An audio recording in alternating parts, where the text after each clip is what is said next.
Salut toi! Cette semaine, on parle d'Antoinette dans les Cévennes, de Whiplash, mais aussi de La Reine Charlotte, un chapitre Bridgerton du côté des séries, et de la nouvelle édition de l'album Midnight de Taylor Swift. Côté lecture, on va un petit peu aborder l'histoire du théâtre dessiné, mais très vite fait parce que j'ai pas eu le temps de la lire en entier. J'espère que vous allez bien, et c'est parti pour ce nouvel épisode de Ça vaut quoi?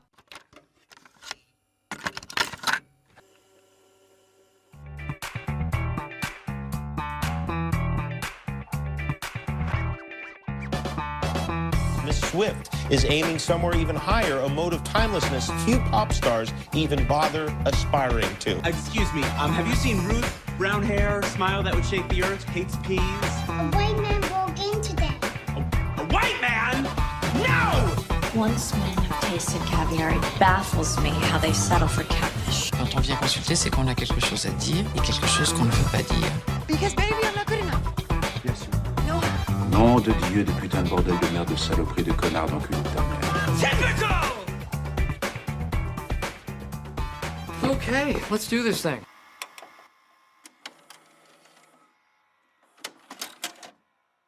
On va tout de suite commencer avec le film Antoinette dans les Cévennes, réalisé par Caroline Vignal et sorti en 2020.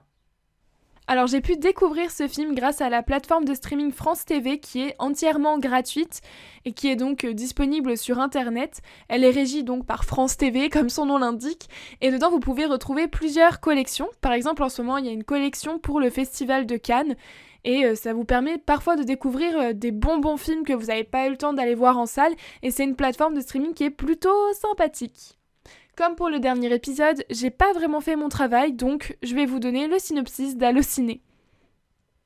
Des mois qu'Antoinette attend l'été et la promesse d'une semaine en amoureux avec son amant Vladimir. Alors quand celui-ci annule leurs vacances pour partir marcher dans les Cévennes avec sa femme et sa fille, Antoinette ne réfléchit pas longtemps. Elle part sur ses traces. Mais à son arrivée, point de Vladimir, seulement Patrick, un homme récalcitrant qui va l'accompagner dans son singulier périple. Allez, à nous. Elle est où ta femme? J'ai aucune idée. Antoinette, je suis pas là la semaine prochaine. On part tous les trois dans les Cévennes. Tous les trois. Non, pas toi, nous trois avec Alice.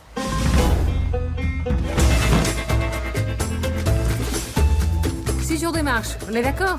Oui, c'est ça, oui. 870 €. 870 €. Vous marchez avec un âne? Pourquoi? Pas vous? Non, on n'est pas les fous.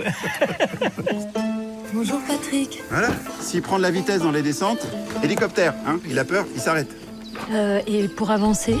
Allez Patrick, avance. Là, il faut vraiment que tu t'imposes, hein. Avance.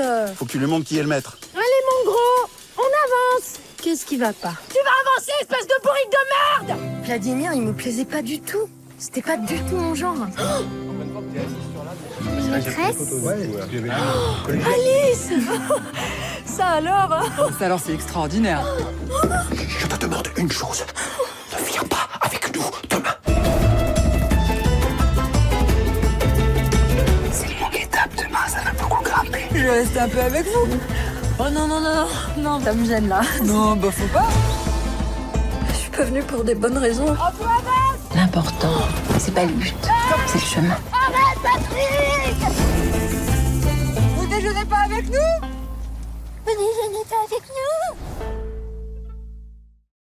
Alors si je devais résumer le film, je dirais que c'est un film qui est très mignon, très beau, avec une dimension assez poétique et philosophique, puisque on a un personnage perdu qui se pose des questions sur son avenir, sur ce qu'il fait, sur ses relations amoureuses en général, et en même temps, il y a une grande partie de comédie dans ce film, déjà par le fait que le personnage principal voyage avec un âne qui s'appelle Patrick, et qu'il devient son meilleur ami. D'ailleurs, Patrick, si tu m'entends, j'adorerais te rencontrer, faire une photo avec toi, et qu'on devienne bestie forever, s'il te plaît, parce que tu es un âne génial. Et en plus de ça, on a le personnage principal qui est joué par Laure Calamy, qui est vraiment un personnage très attachant. Elle est tout le temps maladroite et en même temps, elle sait se défendre, elle a confiance en elle et c'est ça qui fait toute la beauté du personnage. Elle ne sait pas ce qu'elle veut, mais elle a confiance en elle malgré tout. Je voudrais d'ailleurs souligner la magnifique performance de Laure Calamy qui, si je ne me trompe pas, a gagné un prix pour ce film qui est entièrement mérité, puisque vraiment dedans elle est éblouissante. Ça me fait trop rire les gens qui disent que c'est une performance éblouissante. On va trouver aussi plein de personnages qui vont apparaître au fil du récit et qui vont aider Antoinette à réfléchir sur cette situation, qu'elle soit amoureuse ou même parfois plus large sur sa vie en entier. Et ces personnages, ils ont toujours une histoire, ils sont pas juste là pour aider le personnage principal, ils sont soit arrivés avec un groupe d'amis, soit ils ont une petite histoire quoi, bien à eux, et ils sont pas juste des personnages un peu fonction placés là dans le récit pour aider le personnage principal. Malgré tout, il y a un petit défaut au film, c'est qu'il y a une baisse de tension, une baisse de rythme au milieu du film. Il y a vraiment un petit trou où on s'ennuie, ça va durer 10-15 minutes, puis après le film repart, mais on a quand même pendant ces 10-15 minutes envie que le film fasse quelque chose, puisqu'on a compris la situation d'Antoinette, on sait que Antoinette a compris sa situation, donc on a vraiment envie qu'il bouge un petit peu ses petites fesses, quoi, le film. C'est un film que je recommande à 100%, et en général, je recommande à 100% la plateforme France TV aussi, puisqu'elle permet, comme je vous l'ai dit, de voir plein de films, et non, ce n'est pas sponsorisé. Je donnerai la note de 7 sur 10 au film, puisqu'il est vraiment un peu tout mignon, un peu tout doux, et en même temps, il n'est pas que tout doux, tout mignon, il est assez drôle. On passe maintenant à Whiplash, réalisé par Damien Chazelle en 2014. Encore une fois, c'est un synopsis d'Allociné. Andrew, 19 ans, rêve de devenir l'un des meilleurs batteurs de jazz de sa génération. Mais la concurrence est rude, au conservatoire de Manhattan, où il s'entraîne avec acharnement. Il a pour objectif d'intégrer le fleuron des orchestres dirigé par Terence Fletcher, professeur féroce et intraitable. Lorsque celui-ci le repère enfin, Andrew se lance sous sa direction dans la quête de l'excellence. This place is nice. I really like the music that they play. Bob Ellis on the drums. I'm part of Schaefer's Top Jazz Orchestra. It's the best music school in the country. The key is to just relax. Don't worry about the numbers. Don't worry about what the other guys are thinking. You're here for a reason. Have fun. 5, 6, and. I want to be great. And you're not. We got Buddy Rich here. Little trouble there. You're rushing. Here we go. 5, 6, and. Were you rushing or were you dragging? I don't know. If you deliberately sabotage my band, I will gut you like a pig. Oh, my dear God. Are you one of those single-tier people? You are a worthless pansy ass who is now weeping and slobbering all over my drum set like a 9-year-old girl. So how's it going with the studio band? Good. Yeah, I think he likes me more now. I push people beyond what's expected of them. I believe that is an absolute necessity. I want to be one of the greats. And because I'm doing that, it's going to take up more of my time. And this is why I don't think that we should be together. I would never let him put my son through hell. Why would you let him get away with what he did to you? There are no 2 words in the English language more harmful than good job.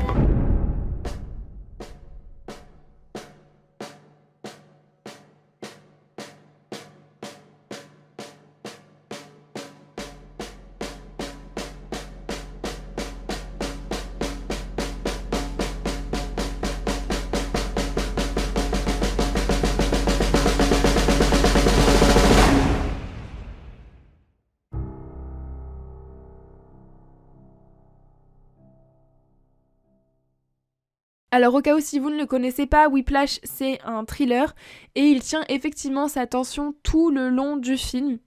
On a 2 personnages qui sont principaux, qui sont détestables et imbuvables, mais c'est ce qui va permettre à cette tension de tenir tout le long du film, puisqu'on se demande toujours jusqu'à où ils vont être capables d'aller pour prouver à l'autre que ce sont le plus fort, que ce sont le meilleur, que machin, que truc muche. Donc ça aide à maintenir cette tension et on a une très bonne performance là encore des acteurs. Cependant, je me suis posé beaucoup de questions pendant le film.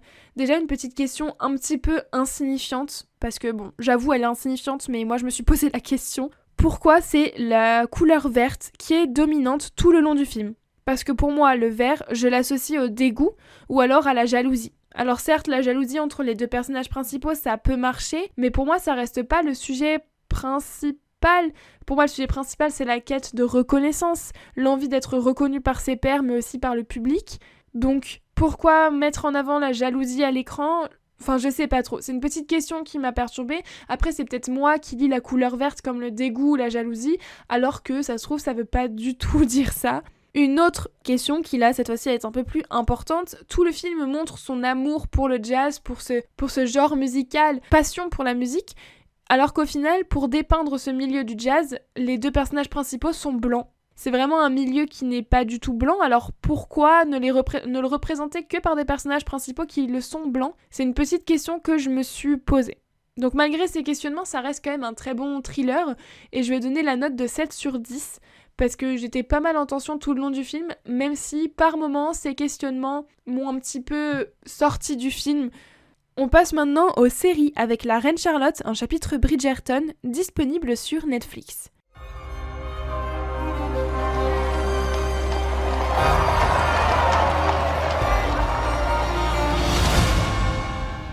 Your Majesty. Hello, Charlotte. I'm George.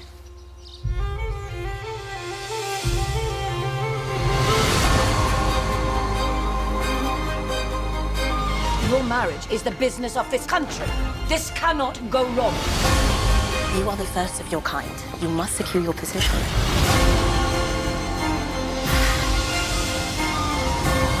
This is my home. I am the queen.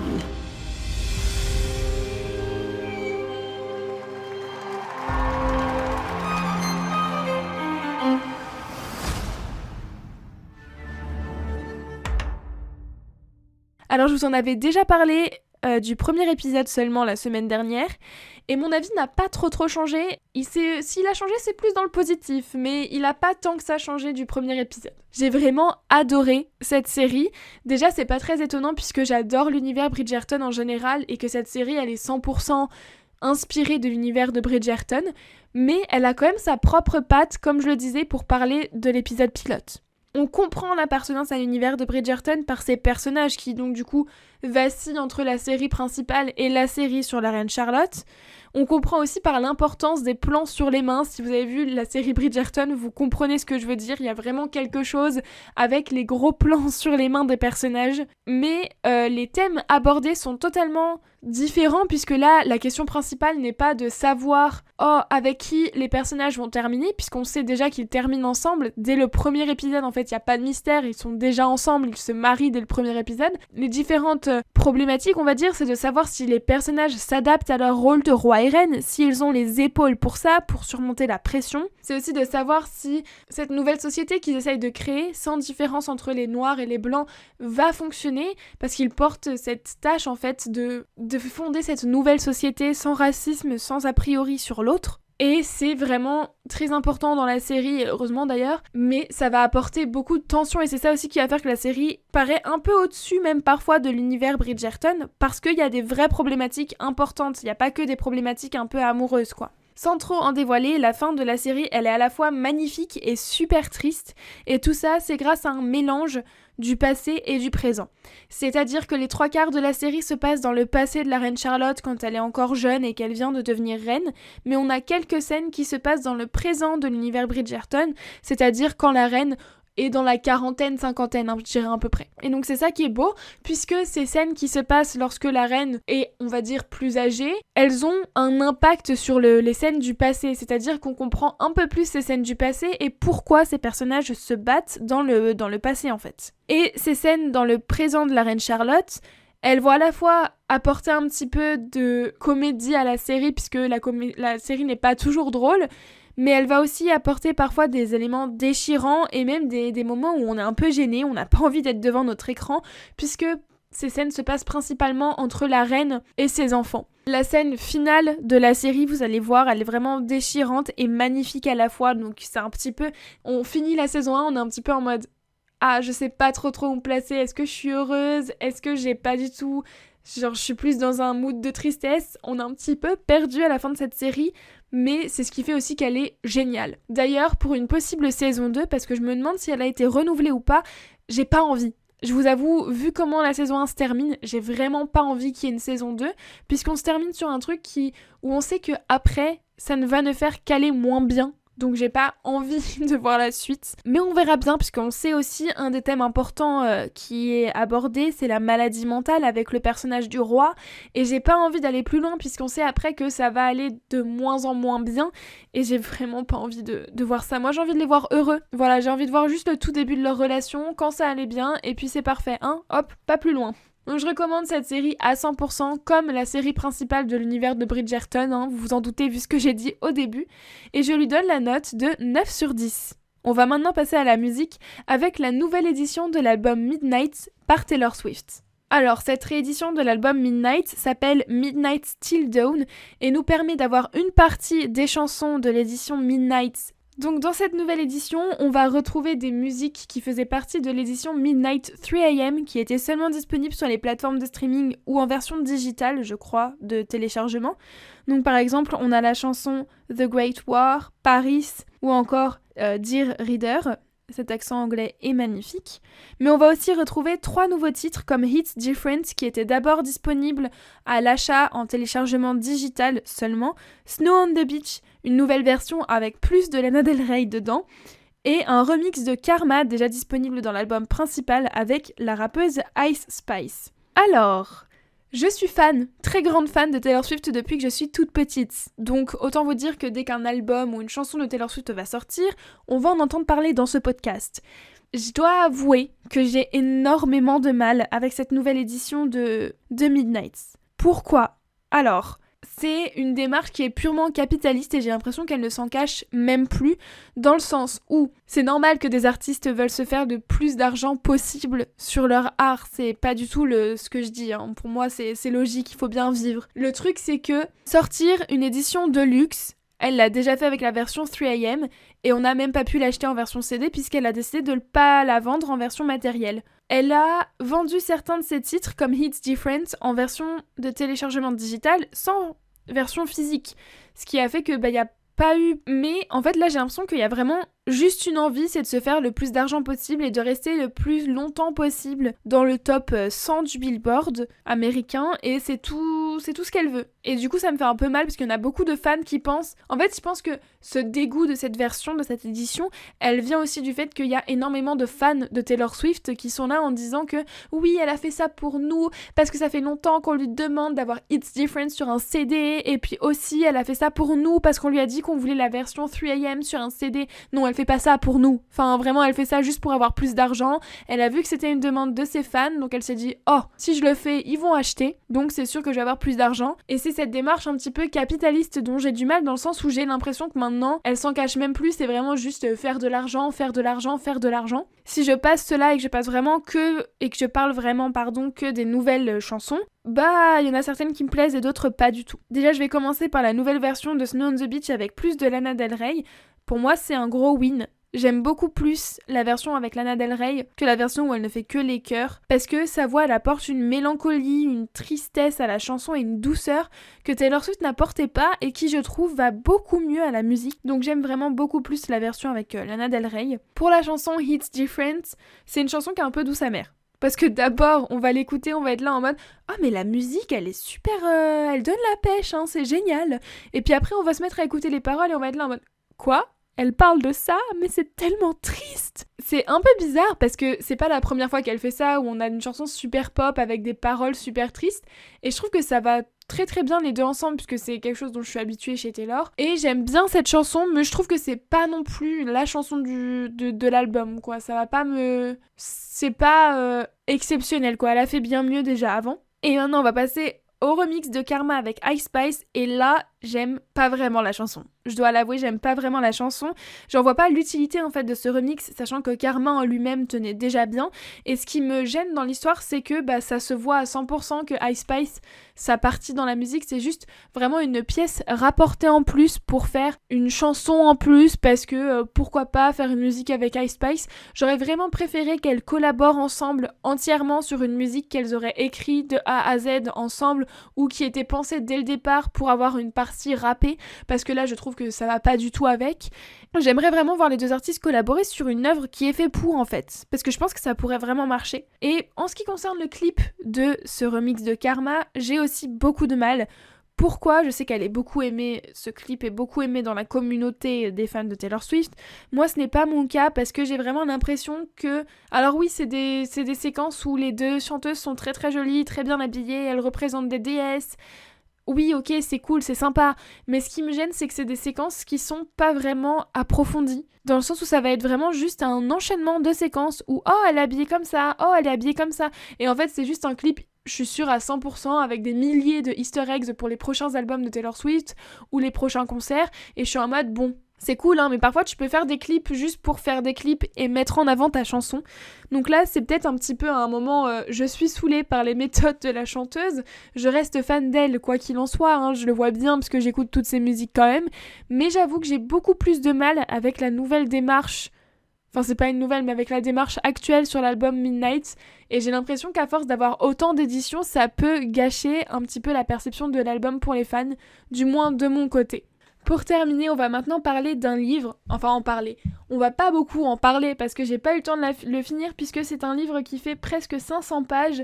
C'est l'histoire du théâtre dessiné qui est écrit par André Degen avec un avant-propos de Jean Dasté. Donc c'est un énorme livre qui est vraiment grand format. Hein. Là, on est loin d'un format poche. Et donc ça va vraiment nous aider à comprendre cette histoire du théâtre. On commence avec le théâtre grec, le théâtre antique, et puis après on va aller de plus en plus loin dans l'histoire. Je suis à peu près à la page 100, donc j'ai même pas lu un quart du livre, je l'avoue.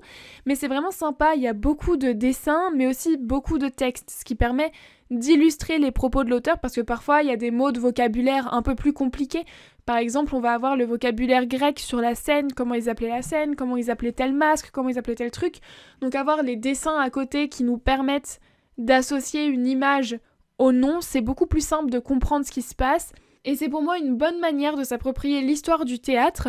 Grâce à ça, en plus, on peut, par exemple, se prendre d'amour, d'affection pour une période en particulier, et ça peut ouvrir des voies. Après, on peut donc lire d'autres livres qui sont plus spécialisés sur telle ou telle période, et donc se spécialiser nous-mêmes, et devenir des experts du théâtre. Et après quoi, on va faire les plateaux télé. Et puis après, qu'est-ce qui se passe ? Je vais trop loin. Donc voilà, c'est une lecture que je peux recommander si vraiment vous aimez le théâtre et que vous voulez vous aussi explorer cet univers, cette histoire du théâtre. C'est une histoire qui est très très grande et très très vaste puisqu'elle commence déjà en Grèce il y a très très longtemps. Donc bon, il y a beaucoup de choses à apprendre, beaucoup de choses à voir et ce livre permet de rendre tout ce contenu beaucoup plus compréhensible, beaucoup plus digeste pour les lecteurs, surtout si on découvre l'histoire du théâtre et qu'on la connaissait pas avant. Eh bien, c'est tout pour cette semaine. J'espère que ça vous a plu. Si vous avez des avis même différents aux miens, n'hésitez pas à les laisser dans les commentaires sur les réseaux sociaux du podcast, que ce soit Instagram ou Twitter. On va se retrouver la semaine prochaine pour de nouveaux films, de nouvelles séries et de nouveaux livres. D'ici là, je vous conseille vraiment de lire, de regarder des films, de regarder des séries, d'écouter de la musique, d'écouter des podcasts ou faire tout ce qui vous plaît. Et à la semaine prochaine. Zoubi! You look like you need a drink. Shut up. Shut up. I didn't say anything. On n'est pas trop bien là, en famille, comme les quatre couilles d'un main. You appear displeased. Do I? We find ourselves seated beside each other, Miss Bridgerton. I'd like to think you're happy about that. Perhaps, Your Grace. It would be better if you refrained from thinking about me. J'ai dit, la femme a toujours été le plus fidèle compagnon de l'homme. Non, ça c'est le chien. I love you. Love you. Hi. It's nice to meet you. You too.